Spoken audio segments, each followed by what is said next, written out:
Hey everyone, welcome to Chris I's Top 5. On today's episode, we have shows that were wrongfully canceled after just one season.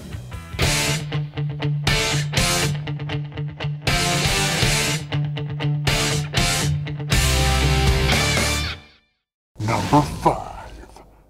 So at number 5, we have a show that aired in 2007.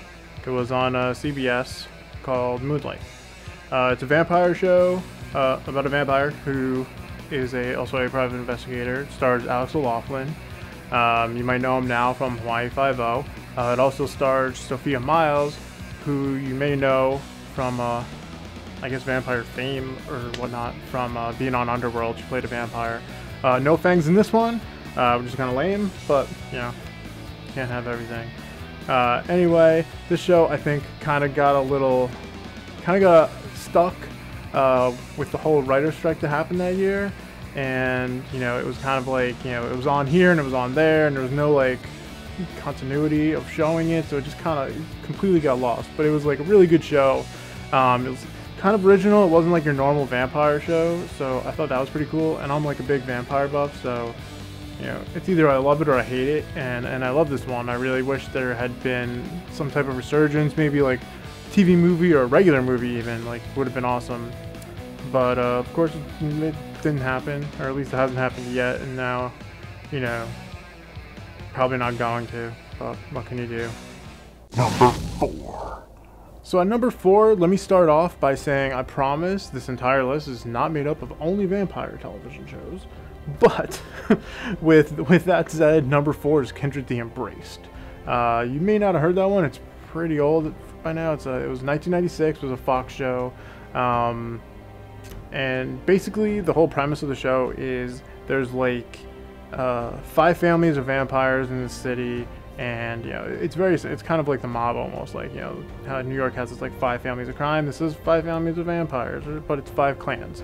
But it's pretty cool because it has like your normal, you know, everyday, what you're used to vampire, as far as like, you know, old school Dracula with like the hair slicked back and stuff. That's like the main guy.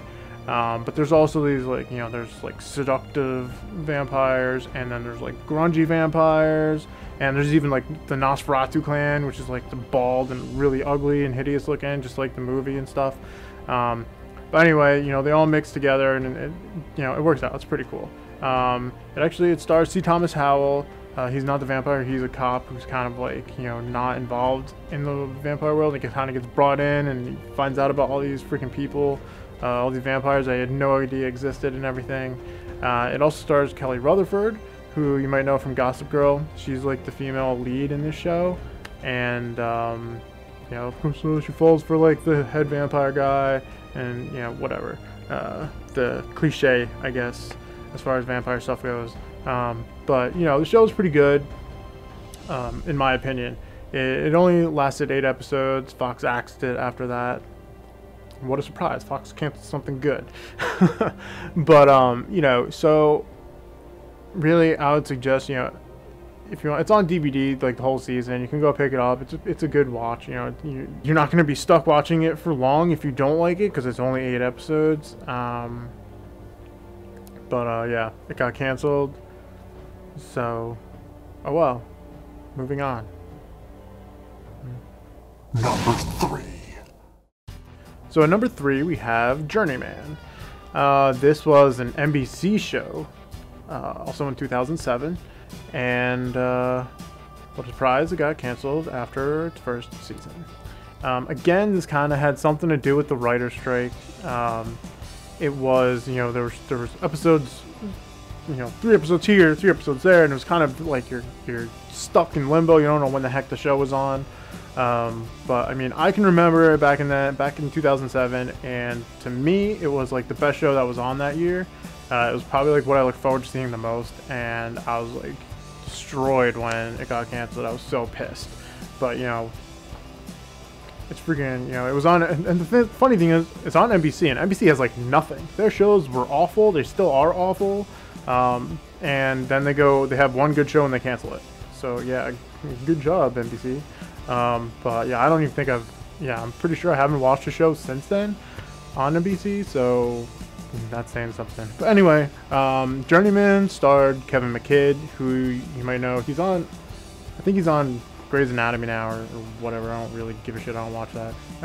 But you know him from Rome if you watched Rome on HBO, which coincidentally could have made this list if it was only 1 season, but it lasted 2. So just by definition, it can't be on this list.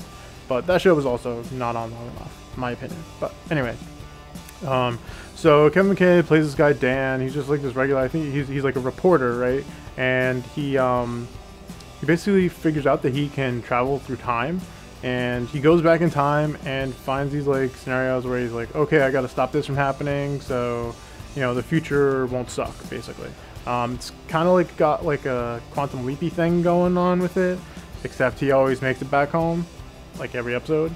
But yeah, it's a pretty awesome show. I really liked it. If you get a chance, just check it out. It's like 13 episodes long, so it's, yeah, it is what it is. But NBC sucks and they canceled it, so Number 2. So at number 2, we have our first and only animated show on the list, and that is Wolverine and the X-Men. If you don't know what this is, I am not surprised because it aired on NickToons in the United States, and I don't know, to me, like, comic books are really not, like, they are kind of, some of them for kids, but like X-Men has been around for so long, and it's like, you know, it's more, I can understand like teenagers, but like Nicktoons is for like 10-year-olds or something, isn't it? I mean, I don't know, but that's what it was on. I watched it online because it aired in Canada first, so it was just like all over the place, and there was no way it was gonna like gain any traction because the marketing of it was god awful. Anyway, 2009 it came out, and the premise of it is basically it's kind of like Days of Future Past, where you have them going from, you know, it's in the future, it's in the present, and it goes back and forth. Because what happened is Professor X and Jean Grey, something happens to them and they completely disappear, and nobody knows what the hell's going on. So, you know, Wolverine and Iceman and Cyclops and everybody, basically the X-Men, disband, and they all go their separate ways.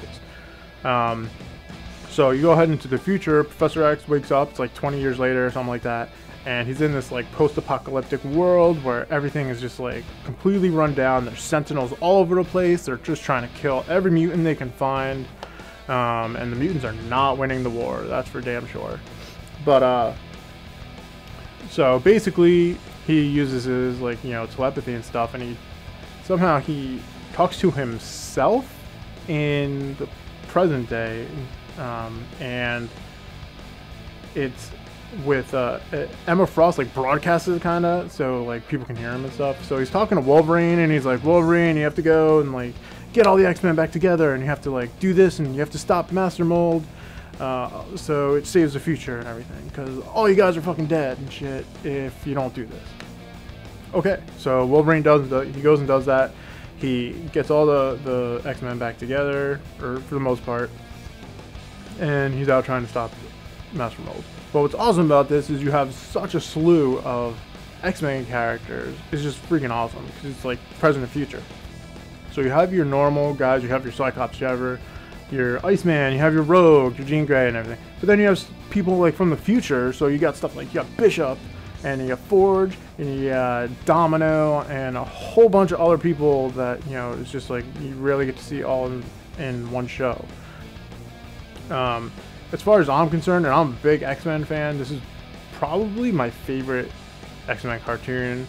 So I'm like super bummed about it only making 1 season, because I thought it was even better than the 90s cartoon. And, you know, everybody knows the 90s cartoon, that's like what you know, that's the standard of the X-Men cartoons, because it is like awesome. One disclaimer I want to just like throw out there: this is not like, it doesn't follow the comic books like 100%. You know, it kind of goes off, does its own thing, but that's not necessarily a bad thing. I mean, I kind of you know, when I started watching it, I was a little disappointed because it's not like dead on to the comics, and I kind of wished it would be a little bit. But, you know, it made its own thing, it had its own storylines, and it wasn't a bad thing. It turned out to be really awesome, and I was like super stoked by it. And, you know, like I said, bummed that it was only lasted 1 season. But, you know, of course, you know, it wasn't because of ratings either. It was because they couldn't find funding for it, which is like, how do you not find funding for X-Men? Like, that shit is so huge, I can't even, like, whatever. But yeah, so, you know, in my opinion, should have been on longer. Wasn't. Nothing you can do about it. So before we get to number 1 on the countdown, I just wanted to throw out a couple of honorable mentions that were really, like, this close to getting on the list, but just didn't make it. So here they are. Camelot. 2011, aired on Starz, and the reason it was canceled is because of scheduling conflicts with some of its cast. Freaks and Geeks, the 1999 NBC show, starring a lot of people you probably know now, and it was canceled because NBC is stupid. Number 1. If you haven't figured it out by now, number 1 is Firefly. Oh, what a surprise.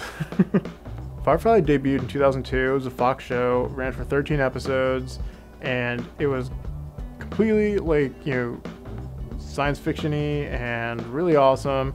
It had a lot of, you know, it starred people like Nathan Fillion, who was the main character. He played Mal, and he was the captain of a spaceship called Serenity. And basically he used to be like this war hero back in the day, and, you know, he was on the losing side. So then he became a smuggler for the most part. So he's just kind of trying to make a quick buck here and there. It takes place, like, obviously in the future. It's space travel and stuff, but it's this future where it's a mix of, you know, old Western and Star Trek type things. It's kind of, you know, you wouldn't think it would mix well, but it does. So, you know, if you haven't seen it, it's totally awesome. You need to check it out. To give you a little more detail, you have the Alliance, which is basically like the Empire from Star Wars. They're really fucking bad assholes, and they're kind of like in charge of everything. And then you have like the rebels doing whatever. So anyway, Mal's on a ship. He's got his crew, and he's like at some planet picking up some stuff that he can sell on the black market. And he happens to pick up this doctor and his sister. He's not thinking anything. He's just trying to make a quick buck. He figures he can get him off planet, take him to wherever. He's gonna get paid, you know, whatever. Turns out the sister, who's played by Summer Glau, her name's River, and she's kind of this like government project where they like mess with her mind like really fucking bad, and they like turn her into this like super warrior killer chick, even though, but she doesn't really know it. She just knows she's like all kind of bonkers and shit. So her brother, who's a doctor, like breaks her out of this like Alliance prison, and like, you know, and he's basically trying to figure out what they did to her, because he has no idea. He just knows that she's not like the girl he grew up with. So anyway, it kind of like, you know, the show goes back and forth between being about Mal and him and them doing their like, you know, illegal stuff to make some money, you know, selling stuff on the black market, and it's also taking like, you know, Rivers like the Alliance wants her really bad, so they're coming after her, and, you know, Mal hates the Alliance, so he's like gonna keep her away. But, you know, it goes back and forth. There's just like there's a lot to really go over. I don't want to spoil everything for you guys. Just know that it's like super awesome and to go check it out. Like I said, it only made 13 episodes. It was canceled. Like, everybody freaking talks about this. Like, you know, they talk about it on the Big Bang Theory, like how, you know, Firefly should have been on forever. I totally should have.